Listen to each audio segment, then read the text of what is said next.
I came to the conclusion that what would be the best scenario and the worst scenario when it comes to this whole topic of the fourth quarter lockup. I mean, I think that's a real way to look at things. We can't just be rah, rah, rah, Jasmy as much as we want to be. But what stood out in my eyes and what was significant is what I'm going to present to you guys here in a bit. And basically, it's like this. We know that the scheduled completion, supposedly, of the lockup is supposed to be March 2024. As we know, the Bitcoin halving is in April, so that's significant as well. If you guys have been paying attention to the recent charts, especially CMC, CoinGecko, whatever outlet you use, you've seen that the overall market went up quite a bit today, pulled back a little bit, but did really, really well. BTC was way up about 5 or 6%. Ethereum did really well. Well, like I've always pointed out, and I've been pretty consistent about this, yeah, you're going to see Jasmy, have a little bit of pump, and it's been doing that, right? So with that said, here's the thing.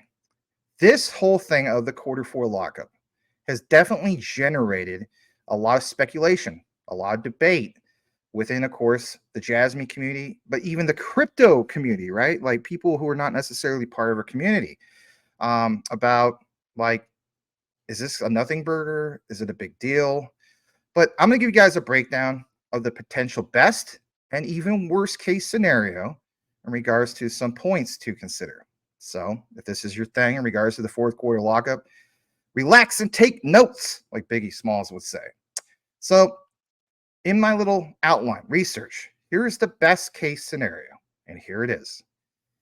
We need to, of course, see in this best case scenario, smooth execution. Everybody's hoping that will be well executed. But of course, the naysayers kind of skeptical. But with a smooth execution, the lockup occurs seamlessly with all intended tokens removed from circulation, of course, as planned. This would, of course, demonstrate stability and commitment, of course, from Jasmy Labs, potentially boosting investor confidence. True. But we can't just end it there, can we? No. There's another 3 things I want to get into. If this goes well, as far as the whole plan, of course, it's going to increase the demand for the particular token, Jasmy, whether we're into the next layer or not. Reducing circulating supply, as we know, coupled with continued adoption and, of course, utility within the Jasmy ecosystem would create a lot of upward pressure on, of course, the token price. Very, very true. The last 2 parts of this real quick. These strategic partnerships, you've been seeing a lot of strategic partnerships lately. You've been seeing the ones that have been coming out of the blue, right? Even when it's unexpected. But the point is, announcements of more major partnerships are even that much more significant. And these projects that can develop and coincide within the lockup would further solidify the whole notion of amplifying positive sentiment, especially for us and people that are looking into possibly getting into Jasmy. What about the whole thing of improved tokenomics? Yeah, because something a lot of people pointed out, well, we're almost at 100% that's in circulation. Very, very true. By having improved tokenomics applied towards this best case scenario, the lockup itself could successfully achieve its intended goals of managing volatility and aligning itself with the token incentives for long-term project success. And I think, if anything, I pointed out numerous times why I feel so bullish on Jasmy for the long term. I don't day trade this thing, not at all. All right, for some of the things that maybe people don't want to hear about. What about a worst case scenario? Because, we have to be real. So there's about also 4 key things, just like the 4 key things for the best case scenario. And that is, will we see a delayed or incomplete lockup? Could very well be possible. But by doing so, there could be technical issues in that regard, regulatory hurdles. Even though Jasmy has been in compliance from the very start, and of course, a country that's very, very riddled with regulatory compliance, even much more so than the United States. There could be unforeseen circumstances. There could even be, for instance, black swan events that could happen even during a bull run. But all these things considered, it could impede the full execution on the particular lockup. And that's definitely going to raise some concerns about transparency and governance. All right. The other three key major things here that I want to mention tonight. What about negative market sentiment? Yeah, you've seen a lot of that. If anything, it will fuel the fire or the flames to the fire for the flooders. But broader market downturns, or especially negative news overshadowing the lockup, would negate its potential benefits in regards to obviously the lockup. The third thing I want to get into, as far as this breakdown is concerned, limiting adoption, or limited adoption, I should say. Despite the lockup in itself, the Jasmy ecosystem could very well fail to generate significant user adoption or, of course, partnerships. As a result, this could lead to stagnant token price and diminished investor interest. That's obvious, but worth pointing out. The other thing I want to get into, and this has existed since the whole thing last year, roughly, what was it, February, March? I can't exactly remember the precise month. But when Binance US happened, and we were all like, this is Binance manipulating everything. Well, in a worst case scenario, there's always going to be manipulation concerns. Hear me out on this last part of the worst case scenario. The lockup itself and this process is perceived as manipulative or unfair. And what would happen? It would trigger community backlash and damage trust in the project of Jasmy, especially moving forward. All right. So that we covered, for instance, the positives and the negatives. Best case scenario, worst case scenario.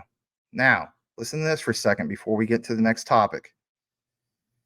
I want you guys to consider these key points. Three main key points. And that is this, starting it off. The lockup duration. While the official timeline mentions March 2024, give or take, the specifics regarding duration and release schedule, of course, remain unclear. I mean, this is where a lot of people, whether they're for Jasmy or against Jasmy, have pointed out, why can't we have things a little bit more clear? Me personally, and this is just my own opinion, I think it's because how you time the market. As we know, a lot of us feel as though we are at the very, start or the next part after the start of the bull run, right? Sometimes it doesn't feel like it when you have pullbacks. Some people are like, this is just a fake out. But where the case be, if I'm the Jasmy management team, I would want to time the lockup strategically to coincide with, for instance, a real true bull run. And if anything, what's going to happen with the halving? That's worth pointing out.